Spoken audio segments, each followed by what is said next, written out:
সেনা পেশির মানুষ, পেশার মানুষ এবং শ্রেণী যারা যোগদান করেছে সেটা আসতে হবে। আমরা সবাই তো একটা আন্দোলন করেছি একটা সুখী সমৃদ্ধশালী, একটা শোষণমুক্ত বাংলাদেশ, একটা গণতান্ত্রিক বাংলাদেশ, একটি ফ্যাসিবাদ মুক্ত বাংলাদেশ কায়েম করার জন্য। যে অভ্যস্ত উপমহাদেশে 1935 সাল বা তার আগে থেকে যে নির্বাচনের আপনার তাদের প্রত্যক্ষ ভোটে তাদের নিজস্ব জনপ্রতিনিধি নির্বাচন করবে।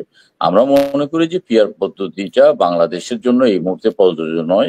আমরা যে কটা রাজনৈতিক দল ওই দিন আপনার চরমোনাই ইয়েতে গিয়েছেন, মনে হয় 7 থেকে 8টি রাজনৈতিক দল, 8টি রাজনৈতিক দল। এখন আমরা তো 32টি রাজনৈতিক দল আলোচনা করছি, অধিকাংশ দলে কিন্তু আমরা পিয়ার পদ্ধতির বিরুদ্ধে। আমার জুলাই থেকে 5ই আগস্ট পর্যন্ত যে রক্তাক্ত অভ্যুত্থান, যে রক্তাক্ত বিপ্লব, আপনার যেই রক্তাক্ত অধ্যায়, এটার সাথে তো শুধু একটি মাত্র রাজনৈতিক দল নয়, সমাজের সকল পেশা শ্রেণীর মানুষ জড়িত হয়েছে।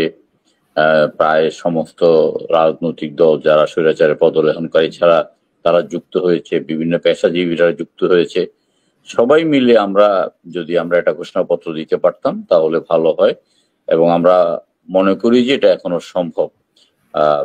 শুধুমাত্র তো 36 দিনের আন্দোলনেই সরকারের পতন হয়নি, আপনার সরকার পালিয়ে যান নাই। এর পিছনে অনেক রক্ত, আপনার অনেক অশ্রু, অনেক ঘাম, অনেক জেল জুলুম, হত্যা, নির্যাতন, গুম ইত্যাদি আছে। সবগুলো মিলিয়ে আমরা যদি আপনার সবাইকে সংযুক্ত করে আমরা একটা ঘোষণাপত্র দিতে পারি, সেটা একটা ঐতিহাসিকভাবে এটা ঐতিহাসিক ভূমিকা পাবে।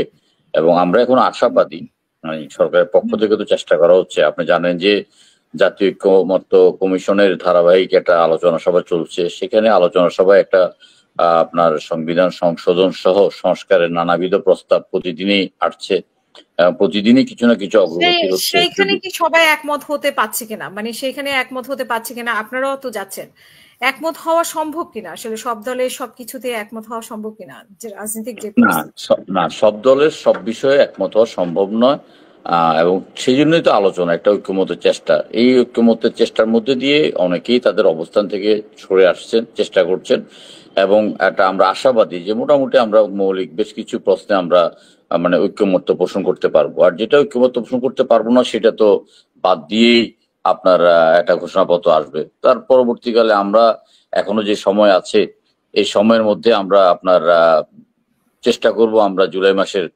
ব্যাপারে একটা সার্বজনীন একটা ঘোষণাপত্র দেওয়ার জন্য। আর যদি না দেয় তাহলে একটি রাজনৈতিক দল দিলে অন্যান্য রাজনৈতিক দলগুলো তারা তাদের সেই ঘোষণাপত্র দেবে।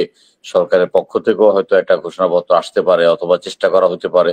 তো আমি আশাবাদী। আমি এখনো না, রাজনৈতিক দলগুলো তো এখনো এটা নিয়ে আলোচনায় বসে নাই, তাইলে একমত হওয়ার না হওয়ার কোনো কারণ নাই। এখানে সরকারের পক্ষ থেকে ঐক্যমত্য কমিশনের যে আলোচনাটা নানা কারণে দীর্ঘায়িত হচ্ছে, নানা কারণে আমরা ঐক্যমত্যে বসতে পারছি না।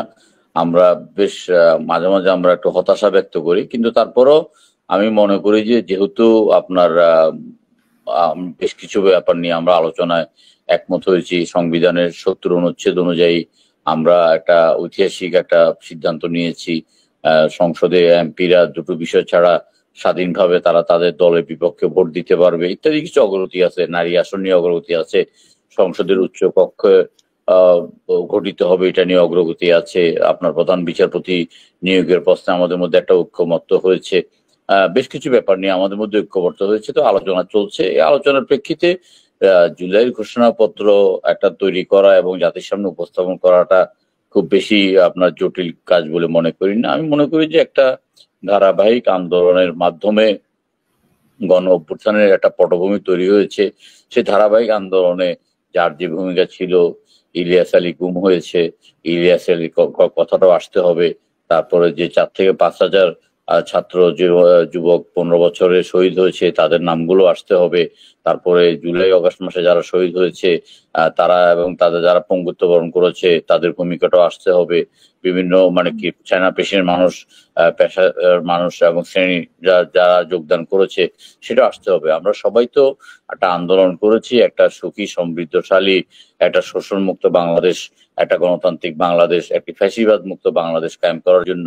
সেই লক্ষ্যগুলোকে সামনে রেখেই সেই অঙ্গীকারনামাকে সামনে রেখে আমরা একটা ঐক্যবদ্ধভাবে একটা জাতির সামনে অঙ্গীকার করতে চাই যে আগামী দিনে যারাই সরকার গঠন করুক তারা যেন ফ্যাসিজমের কবলে না পড়ে, তারা যেন গণতন্ত্রকে হত্যা না করে, তারা যেন আপনার বিরোধী দলের উপর জেল জুলুম নির্যাতন অযথা হয়রানির শিকার না করে, তারা যেন গায়েবী মামলার মাধ্যমে বিরোধী দলের নেতাদেরকে মিথ্যা শাস্তি প্রদান না করে, ইত্যাদি বিষয়গুলো নিয়ে আমার মনে হয় আলোচনার সুযোগ আছে এবং আমরা আলোচনা করতে চাই এবং আমরা আলোচনা করছি এবং সারা জাতি দেখছে। যেহেতু এটা বাংলাদেশ টেলিভিশন সরাসরি প্রচার করছে, প্রত্যেকটা জিনিসেই কিন্তু একটা রেকর্ড হচ্ছে, কে কি বলছেন সেটা একটা রেকর্ড থেকে যাচ্ছেন এবং সেই প্রেক্ষিতে আমি অন্তত আশাবাদী। আমি মনে করি যে আমাদের প্রায় 1400 শহীদ যে রক্ত দিয়েছেন, তারা একটা সুন্দর বাংলাদেশের জন্য যে রক্ত দিয়েছেন, আমরা যদি ঐক্যমত্যের ভিত্তিতে একটা ঘোষণাপত্র দিতে না পারি তাহলে সেই সব শহীদদের প্রতি, সেই সব শহীদের রক্তের প্রতি আমাদের অবমাননা করা হবে এবং তাদেরকে আপনার মানে তাদের স্মৃতির প্রতি আমাদের অশ্রদ্ধা প্রদর্শন করা হবে। সেক্ষেত্রে আমরা চাই যে একটা ঐক্যমত্যের ভিত্তিতেই জুলাই ঘোষণাপত্রটা আসুক। আপনার সংবিধান সংশোধন কমিটি তো বিভিন্ন রাজনৈতিক দল থেকে বিভিন্ন রকম প্রস্তাবনা পেয়েছে, বিভিন্ন রকমের প্রশ্ন উত্তর পেয়েছে। পরবর্তীকালে তারা 166টা আপনার প্রশ্ন পর্ব করে আমাদেরকে প্রতিটা রাজনৈতিক দলের কাছে দিয়েছে এবং তারা সেটা সাবমিট করেছে। সেখানে প্রায় 110 থেকে 120টা বিষয় নিয়ে আলাপ আলোচনা, মানে ঐক্যমত্য পোষণ করা গেছে। সেটা মানে হয়তো খুব মেজর কোনো কিছু না এবং কিছু কিছু বিষয় নিয়ে আলোচনা করার জন্য জুনের 2 তারিখ থেকে আলোচনাটা শুরু করেছেন মাননীয় প্রধান উপদেষ্টা। 3 তারিখ থেকে ধারাবাহিকভাবে আলোচনা চলছে। ইতিমধ্যে মনে হয় সম্ভবত অন্তত 10-15 দিন, আমরা 10 দিনের উপর বেশি আমরা আলোচনা করেছি। সেই আলোচনাতে পিয়ার পদ্ধতিটা ছিল না। সেখানে অলরেডি আপনার সংবিধান সংস্কার কমিটির পক্ষ থেকে বলা হয়েছে যে বর্তমানে যে নির্বাচন, এই নির্বাচন পদ্ধতিতেই আলোচনা বা নির্বাচন হবে। আমরা ওটাকে মেনে নিয়ে আলোচনায় অংশগ্রহণ করছিলাম বিভিন্ন প্রশ্নে। সেখানে এই আলোচনার শেষের দিকে এসে জুনের শেষের দিকে একটি রাজনৈতিক দল হঠাৎ করে আপনার পিআর সিস্টেমের পক্ষে তারা তাদের বক্তব্য দিচ্ছে এবং তার সাথে আরো 5-6টা দল একসাথে হয়ে বক্তব্য দিয়েছে। আমরা আসলে যে অভ্যস্ত উপমহাদেশে 1935 সাল বা তার আগে থেকে যে নির্বাচনের আপনার তাদের প্রত্যক্ষ ভোটে তাদের নিজস্ব জনপ্রতিনিধি নির্বাচন করবে। আমরা মনে করি যে পিআর পদ্ধতিটা বাংলাদেশের জন্য এই মুহূর্তে প্রযোজ্য নয়। এত অল্প সময়ের মধ্যে একটা অন্তর্বর্তীকালীন সরকার ক্ষমতায় আসছেন। এই অন্তর্বর্তীকালীন সরকারের দায়িত্ব হলো যে যত দ্রুততার সাথে একটা নির্বাচন করে একটা নির্বাচিত সরকার প্রতিষ্ঠা করা। এখন পিআর পদ্ধতি নিয়ে আলোচনা করলে সেখানে ঐক্যমত্য প্রতিষ্ঠা করা কোনো অবস্থায় সম্ভব হবে না। আর বাংলাদেশের মানুষ পিআর পদ্ধতির সাথে অভ্যস্ত নয়। এখানে পিআর পদ্ধতি সুইডেন, ডেনমার্ক, নরওয়ে হতে অন্যান্য উন্নত বিশ্বে থাকতে পারে। সেখানে 70 বছরের গণতন্ত্রের চর্চাও আছে, শতভাগ শিক্ষিত আছে। তারা আসলে তাদের যারা পিআর চাচ্ছে তারা আসলে প্রত্যক্ষ ভোটে নির্বাচনে অংশগ্রহণে মানে জয়লাভ করতে পারবে না। এই ধরনের রাজনৈতিক সংখ্যা অনেক বেশি। তারা হয়তো হেভিওয়েট লিডার, তারা হয়তো আপনার একটা পরিচিত রাজনৈতিক দল, কিন্তু একটা সংসদীয় আসনে আপনার নির্বাচিত হয়ে আসার মতো তাদের সেই অবস্থানটা নাই। তারা হয়তো সারা বাংলাদেশে আপনার ছিটাফাটা 1-2টা ভোট পেলে সেখান থেকে হয়তো তারা একজন প্রতিনিধি নির্বাচন করতে পারে। আমরা আপনার জনপ্রতিনিধি মানে গণপ্রতিনিধি হওয়ার জন্য আমরা আপনার রাজনীতি করছি এবং জনগণের সাথে আমরা সরাসরি সম্পৃক্ত এবং আমাদের একটা নিজস্ব নির্বাচনী এলাকা আছে। নির্বাচনী এলাকায় জনগণের সাথে আমাদের সম্পৃক্ততা আছে এবং নির্বাচনী এলাকায় জনগণের কাছে আমাদের দায়বদ্ধতা আছে, জনগণও আমাদের প্রতি দায়বদ্ধতা আছে। সেই ক্ষেত্রে এই মুহূর্তে পিআর পদ্ধতিতে বাংলাদেশে আপনার কোনো জনপ্রতিনিধি সৃষ্টি হবে না। সেখানে দলের প্রতিনিধি হবে।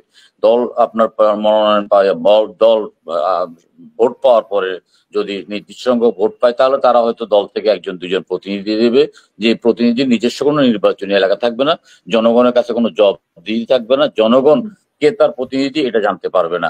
সুতরাং এটা আসলে এখানে এই মুহূর্তে এটা বাস্তবায়ন একেবারেই অসম্ভব একটা ব্যাপার।